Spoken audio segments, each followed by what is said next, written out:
बिस्मिल्लाहिर्रहमानिर्रहीम एंड अस्सलाम वालेकुम माय डियर स्टूडेंट्स। तो today the topic of our discussion is class gymnospermae, जिसको हम नेकेड सीड भी बोलते हैं। थोड़ी सी मैं आपके साथ हिस्ट्री शेयर कर लूँ ताकि आपको थोड़ा सा टॉपिक का स्केच समझ आ जाए।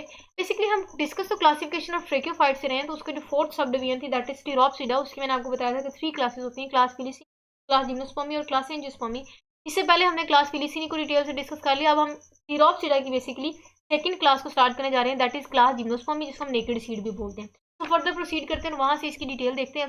देखिए, क्लास जिम्नोस्पर्मी हमने स्टार्ट करनी है। सबसे पहले मैं आपको वर्ड समझाऊंगी, वो ये कि जिम्नो का मतलब होता है नेकेड, और स्पर्मी को मैंने आपको बता दिया था, स्पर्मी लफ्ज है सीड प्रोड्यूसिंग प्लांट से निकला, तो इसको हम नेकेड सीड बोलते हैं। ठीक है, तो नेकेड सीड मतलब हम ऐसे प्लांट्स को डिस्कस करेंगे जिनके सीड नेकेड होते हैं, जिनके ऊपर कोई प्रोटेक्टिव कवरिंग नहीं होती, ओवरी की फॉर्मेशन नहीं हम देखेंगे।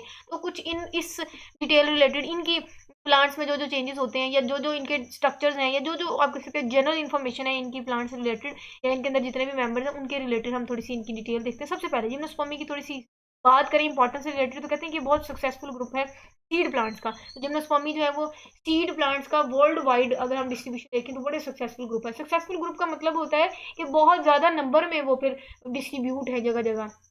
डिस्ट्रीब्यूशन का पॉइंट देख लें कि अगर हम वर्ल्ड फॉरेस्ट की बात करें तो 1/3 जो है ना वो तो यही है, जिम्नोस्पर्म्स ही है। तो जिम्नोस्पर्म्स सबसे पहले समझिए, जिम्नोस्पर्म्स ऐसे होते हैं प्लांट्स जो सीड की प्रोडक्शन करते हैं। इनमें ना कोई फ्लावर फॉर्मेशन होती, ना ही फ्रूट फॉर्मेशन होती। यही वजह है कि कहते हैं कि जितने भी फॉरेस्ट हैं, जिम्नोस्पर्मी की बात करें तो जिम्नोस्पर्म्स वो 1/3 एरिया कवर करते हैं फॉरेस्ट का। ठीक है, तो और उसके अलावा हमने कह दिया कि सक्सेसफुल ग्रुप माना जाता है सीड प्लांट का पूरी वर्ल्ड वाइड, यानी कि कहीं इनकी डिस्ट्रीब्यूशन पूरी दुनिया में हर जगह ही है। ठीक है, नेक्स्ट पॉइंट इज हेट्रोस्पोरस। मतलब कि अगर हम जिम्नोस्पर्म्स की बात करें तो ये हेट्रोस्पोरस है। हेट्रोस्पोरस का मतलब ऐसे प्लांट्स जिनमें हेट्रोस्पोरी वाली कंडीशन होगी, मतलब जिनमें दो different types of spores produce होंगे, that is megaspore and microspores. ठीक है, जो साइज में छोटे और बड़े होते हैं, इनकी फॉर्मेशन भी अलग अलग जगह हो रही होती है, मैंने आपके साथ डिटेल शेयर की थी।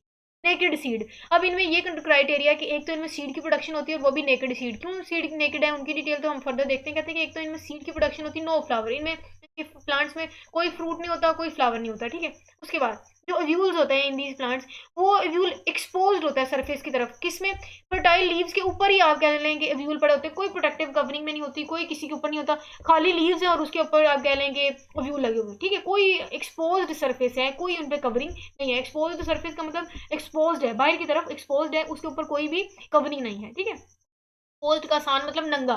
ठीक है, नेकेड मतलब इनके ओव्यूल्स एक्सपोज्ड हैं और फर्टाइल लीव्स हैं। अब फर्टाइल लीव्स के ऊपर इनके ओव्यूल पड़े होते हैं। सबसे पहले समझिए फर्टाइल लीव्स क्या होते हैं। फर्टाइल लीव्स ऐसी लीव्स होते हैं जो फर्टिलाइजेशन में अब इन्वॉल्व हो रहे होते हैं या टेक पार्ट कर रहे होते हैं फर्टिलाइजेशन। उसके बरक्स दूसरे लीव्स होते हैं जिनको हम स्टीराइल लीव्स बोलते हैं, जो कि फर्टिलाइजेशन में इन्वॉल्व नहीं होते। मतलब इनमें क्या होता है कि जो फर्टाइल लीव्स हैं जिनमें फर्टिलाइजेशन हो रही होती है, उनके ऊपर ओव्यूल जो है वो एक्सपोज्ड सरफेस में पड़े होते हैं। ठीक है, अब इनके लीव्स कहते हैं अनलाइक एंजियोस्पर्म्स। एंजियोस्पर्म्स में तो इनक्लोज्ड होते हैं। अनलाइक का मतलब एंजियोस्पर्म से ऑपोजिट क्राइटेरिया है इनके ओव्यूल्स का, क्योंकि एंजियोस्पर्म की बात करें तो उनमें जो है वो तो सीड इनक्लोज होते हैं, लेकिन अगर हम बात करें जिम्नोस्पर्म की तो उनमें सीड नेकेड होते हैं और वो सरफेस पे एक्सपोज होते हैं। और कौन से सरफेस पे, फर्टाइल लीव्स की सरफेस पे होते हैं। और यही वजह है कि हम इनको नेकेड ओव्यूल बोलते हैं, और वो नेकेड ओव्यूल जब फर्टिलाइजेशन होगी ओव्यूल में तो कन्वर्ट होंगे सीड में, तो वो सीड भी फिर नेकेड सीड माना जाता है क्योंकि उसमें कोई प्रोटेक्टिव कवरिंग नहीं होती। समझ आ गई। ये तो हम जिम्नोस्पर्म डिस्कस करें। एंजियोस्पर्म्स में हम ये नहीं कहेंगे कि वो नेकेड सीड है, उनमें प्रोटेक्टिव कवरिंग होगी बाकायदा। ठीक है, तो यहाँ तक समझ आ गई। डिस्ट्रीब्यूशन हमने देख लिया, हेट्रोस्पोरस है, उसके बाद नेकेड सीड है, इनमें कोई फ्लावर नहीं, कोई फ्रूट फॉर्मेशन नहीं होती, इनके लीव्स जो है वो फर्टाइल लीव्स के ऊपर इनके ओव्यूल पड़े होते हैं नंगे। और यही वजह है कि वो जो फिर ओव्यूल्स है ना वो फिर नेकेड ओव्यूल ही कन्वर्ट होंगे इनटू नेकेड सीड। क्लियर हो गया। अब हमने क्लास जिम्नोस्पर्मी के जितने भी मेंबर्स है ना उसमें नेक्स्ट क्राइटेरिया डिस्कस करना है, that is alternation of generation. Alternation of generation मैंने बेसिकली पीछे भी आपको डिटेल से बता दिया पिछले लेक्चर्स में कि अल्टरनेशन ऑफ जनरेशन क्या होता है। मैं थोड़ा सा आपके साथ 1 मिनट का इसका ओवरव्यू भी दे दूंगा। दैट इज के अल्टरनेशन ऑफ जनरेशन की बात करें तो 2 किस्म की जनरेशन होती है, एक स्पोरोफिटिक जनरेशन और दूसरी गेमेटोफिटिक जनरेशन। इसमें होता ये है कि अल्टरनेट का मतलब होता है चेंज होना, अल्टरनेशन चेंज होना। मतलब इसमें क्या होता है कि एक जनरेशन का दूसरी जनरेशन में कन्वर्ट होना और दूसरी जनरेशन का दोबारा एक फर्स्ट जनरेशन में कन्वर्ट होना। मतलब कि स्पोरोफिटिक जनरेशन का गेमेटोफिटिक जनरेशन में कन्वर्ट होना और गेमेटोफिटिक जनरेशन का स्पोरोफिटिक जनरेशन में कन्वर्ट होना। तो अगर हम क्लास जिम्नोस्पर्मी के अंदर जितने भी मेंबर्स उनकी बात करें तो उनमें जो जनरेशन होती है अल्टरनेशन ऑफ जनरेशन वो हेट्रोमॉर्फिक है। हेट्रोमॉर्फिक दैट मीन्स के जो अपेयरेंस में डिफरेंट है, स्ट्रक्चर वाइज डिफरेंट है। जिनकी अगर दोनों जनरेशन की बात करें तो वो स्पोरोफिटिक जनरेशन भी टोटली ऑपोजिट है गेमेटोफिटिक जनरेशन से, और गेमेटोफिटिक जनरेशन स्पोरोफिटिक जनरेशन से दिखने में भी ऑपोजिट है, मॉर्फोलॉजिकली भी हेट्रोमॉर्फिक है। क्लियर है। अब जिम्नोस्पर्म्स की बात करें तो एक तो उनमें regular heteromorphic alternation of generation होती है, मतलब एक रेगुलर टाइम पीरियड के बाद अल्टरनेशन हो रही होती है उनके अंदर जनरेशन की। अब उन जनरेशन की अगर हम कंपैरिजन देखें तो स्पोरोफिटिक जनरेशन जो है वो डोमिनेट है, क्योंकि यही वजह है कि इनके जो प्लांट बॉडी है उनको हम स्पोरोफाइट बोलेंगे, क्योंकि इनकी स्पोरोफिटिक जनरेशन डोमिनेट है। ठीक है। और इंडिपेंडेंट है, ये बेसिकली इंडिपेंडेंट, हमने पीछे भी डिस्कस किया था कि स्पोरोफाइट जो है वो गुमेटोफाइट पर आप कह सकते हैं कंपैरिजन नहीं करते या रिलाई नहीं करते, और जो गुमेटोफाइट है वो स्पोरोफाइट पर नहीं रिलाई करते, क्योंकि ये दोनों ऑपोजिट है, ये दोनों इंडिपेंडेंट है, ये दोनों फोटोसिंथेसिस करते हैं, अपने अपनी खुराक को तैयार कर लेते हैं, इनको जरूरत नहीं पड़ती एक दूसरे पर डिपेंड करने की। उसके बाद अगर उसके बरक्स हम ग्लूटाफिटिक जनरेशन की बात करें या ग्लूटाफाइट की बात करें तो वो लेस कॉन्स्पिचियस है। लेस कॉन्स्पिचियस मैंने अब बता दिया था पीछे ही, ये इसका मतलब नुमाया नहीं है, इतनी नुमाया नहीं है, ये डोमिनेंट है, इसी वजह से हम इसकी प्लांट बॉडी को भी स्पोरोफाइट बोलते हैं। ठीक है। नेक्स्ट, फीमेल ग्लूटाफाइट जो है वो परमानेंटली इसमें भी ओव्यूल को रिटेन करेंगे। अगर हम क्लास जिम्नोस्पर्मी की बात करें तो हमने कहा कि इनमें भी जो ओव्यूल फॉर्मेशन होनी है वो परमानेंटली आप कह सकते हैं फीमेल ग्लूटाफाइट के अंदर ही रिटेन करेंगे। और जो हमने पीछे मेगास्पोरेंजियम, तो मेगास्पोरेंजियम की बात की थी, तो मेगास्पोरेंजियम के अंदर मेगास्पोर बने थे और उसके अंदर एग हुआ था, ओव्यूल वाला जो कंसेप्ट था। तो कहते हैं कि इसके अगर क्राइटेरिया की बात करें तो इसमें वो जो ओव्यूल है वो अंदर रिटेन रहते हैं और परमानेंटली रिटेन रहते हैं। हालांकि स्लैजिलेना की हम बात की तो जो स्लैजिलेना है, फ्लैजिनेला में हमने देखा था कि जो उसमें थे ना, उसमें ओव्यूल थोड़ी देर के लिए वो स्टोर जरूर करते थे, रिटेन जरूर करते थे आफ्टर फॉर्मेशन, लेकिन वो फिर उसको शेड कर देते थे। लेकिन उसके बाद अगर हम क्लास जिम्नोस्पर्मी की बात करें तो वो परमानेंटली इसको रिटेन करते हैं। फर्दर देख लेते हैं उनमें क्या चीजें डिस्कस की हैं। वो ये है कि कहते हैं कि जो मेगास्पोरोफिल है ना, मेगास्पोरोफिल समझे, मेगा आपको पता है बड़ा, स्पोरोफिल, फिल कहते हैं लीव्स को, मतलब ऐसे लीव्स मैंने आपको पीछे बताया था जो स्पोरेंजियम को बेयर करते हैं, और वो स्पोरेंजियम कौन सी स्पोरेंजियम हो, वो मेगास्पोरेंजियम हो। तो उन स्पोर या उन लीव्स को जो मेगास्पोरेंजियम को बेयर करते हैं उनको हम मेगास्पोरोफिल बोलते हैं। तो मेगास्पोरोफिल्स बेयर व्यूल, इन्होंने व्यूल को बेयर किया होता है और वो मार्जिन पे बेयर करते हैं। ओवरी इनकी तरफ फॉर्मेशन नहीं देखेंगे, हम देखेंगे कि इनमें कोई ओवरी की फॉर्मेशन नहीं है, कोई कवरिंग नहीं है, और व्यूल वैसे ही हवा में पड़ा हुआ है। और वो कहाँ पड़ा हुआ है, वो फर्टाइल लीव में पड़ा हुआ है, वो फर्टाइल लीव जो फर्टिलाइजेशन में इन्वॉल्व हो रही है, जिनको हम मेगास्पोरोफिल भी बोलते हैं। तो मेगास्पोरोफिल के अंदर हम देखेंगे कि वैसे ही हवा में इनको जो है ना वो पड़े होते हैं ओव्यूल। ठीक है, कोई कवरिंग नहीं। उसके बाद हमने बात की थी इनकी स्पोर्स की, तो हमने कहा कि हेट्रोस्पोरस हैं, जिनमें मैंने बता दिया दो किस्म के स्पोर्स प्रोड्यूस होते हैं, माइक्रोस्पोर और मेगास्पोर। माइक्रोस्पोर जो है वो प्रोड्यूस करने वाले लीव्स जिनके ऊपर, या ऐसे लीव जिनके ऊपर माइक्रोस्पोर प्रोड्यूस होंगे उनको हम माइक्रोस्पोरोफिल बोलेंगे, आसान, जैसे नाम से आपको अंदाजा हो गया।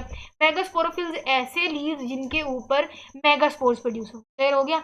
अच्छा जी, अब बेसिकली ये लीव्स हैं, इनके ऊपर पहले स्पोर बनेगा और स्पोर कन्वर्ट होगा व्यूल में और वो हवा में पड़े रहेंगे, क्योंकि इनमें ओवरी नहीं होती। ठीक है।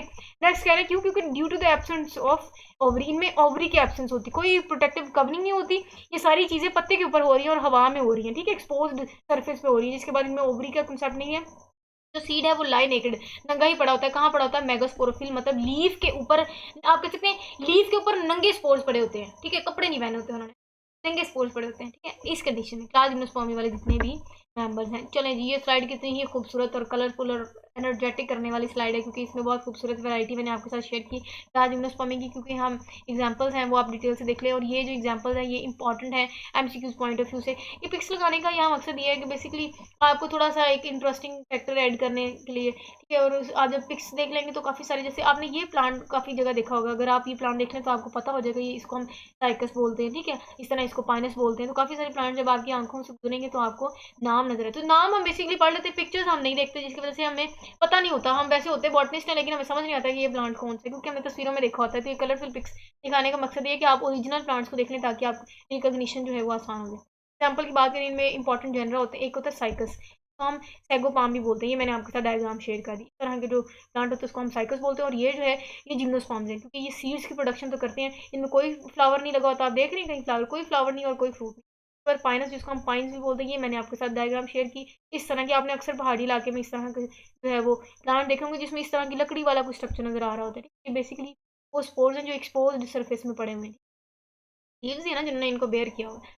चलो जी, नेक्स्ट है टेक्सस। ठीक है, अब जो टेक्सस है ना उसको हम यू बोलते हैं। ठीक है, उसके बाद पाइसिया जिसको हम हीमलॉक बोलते हैं, उसके बाद सिड्रस है जिसको हम दीदार बोलते हैं। ठीक है, दीदार, तो साइकस, पाइनस, ठीक है, टेक्सस, पाइसिया, सिड्रस और हिंकैगो। ठीक है, तो आई होप आपको ये सारी की सारी आज की लेक्चर वीडियो की भी समझ आई होगी। सो दिस इज इट, जिसमें क्लास जिम्नोस्पर्मी की डिटेल डिस्कस की, थोड़े करेक्टर्स देखे और फिर मैंने आपके साथ स्ट्रक्चर भी शेयर किया और एग्जाम्पल के तौर पे भी मैंने आपके साथ एमसीक्यू शेयर किया कि ये इंपॉर्टेंट है, पूछे जा सके। दिस इज इट, यही था हमारा आज का लेक्चर। इंशाल्लाह नेक्स्ट जो है वो हम लाइफ साइकिल डिस्कस करेंगे पाइनस का। इनका इनका हम लाइफ साइकिल डिटेल से डिस्कस करेंगे फर्दर। तो स्टे कनेक्टेड एंड अल्लाह हाफिज़।